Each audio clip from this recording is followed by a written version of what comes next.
when we have Seke Kola Adene from A Sound Mind. Seke Kola Adene is doing some amazing work with Sound Mind. They actually feed people every Friday with the donations of their over 50,000 people that they have. And this Beautiful. is a true example of an African Caribbean that is doing amazing work and reaching out for others. So what Seke Kola Adene does is that he actually gets others involved in making that change and also creating that awareness that there are others that need help. So for those at the top and those that can reach out for others. We appreciate you and we appreciate Sound Mind. His question is, why do we call each other the N-word but get vehemently upset when a white person uses the N-word? And what a prominent question to ask.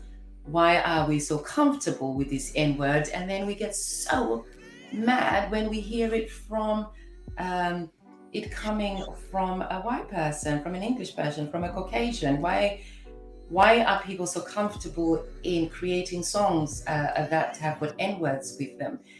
And how do they feel then when they're being now recited by others? Mr. Dean Okai Snr, please answer this one for us. Absolutely. So first of all, Kola, please go to our website, adpac.net. We'd love to work with you at some stage and learn more about what you do. The reason we use it is because we have no code. We don't have a code of conduct that talks about whether we should use it publicly. So when you look at discernment, we lack basic discernment that other races have. Asians call each other in private the P word when they're playing and laughing about it. Is that we do it publicly. Now, it's very simple why we have a low tolerance of Europeans saying it, because it actually dehumanized us. And they were the ones who created that dehumanization of us systematically by using that word so that we came into a class of livestock. However, our adoption over more recent years, especially through hip hop, it's always been something that we've used. For some, it's become a term of endearment, but it is a definite demonstration of a psychological and spiritual impairment that we hold. So we cannot be compared with any other race because no other race went through a 225-year slave trade where they were robbed of their language, culture, land, put into a place where they were treated as livestock, and then given an educational curriculum that just mirrored all of that back to them. So none of these institutions have actually advanced much since we were released from slavery. The treatment that is insidious just becomes more sophisticated. So when they recognized us as educationally subnormal when we came here as the Windrush generation, now they don't even speak on it. They just put us into pupil referral units and custody centers. So we are still treated as N-words. When we cease to go through their institutions of indoctrination, we will cease to adopt the oppressive terms that they've given us, because we will give ourselves reparations, the psychological and spiritual reparations that we deserve and our children deserve. Indigo children are more spiritually inclined to be empaths, and we're ignoring that when we put them into schools that were created in terms of the systems to contain their minds.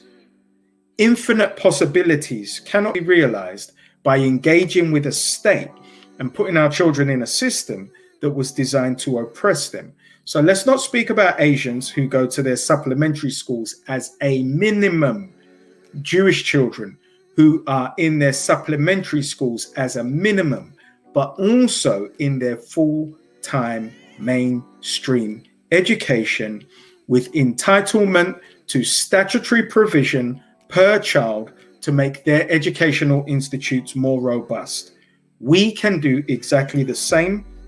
And when our educational trust comes on stream, it will be offered to all of our independent schools nationwide to become members. So in the same way that you would go into an academic trust now and think that you would have some recourse from the law, you don't, because they live in sovereign law, which is what trusts are.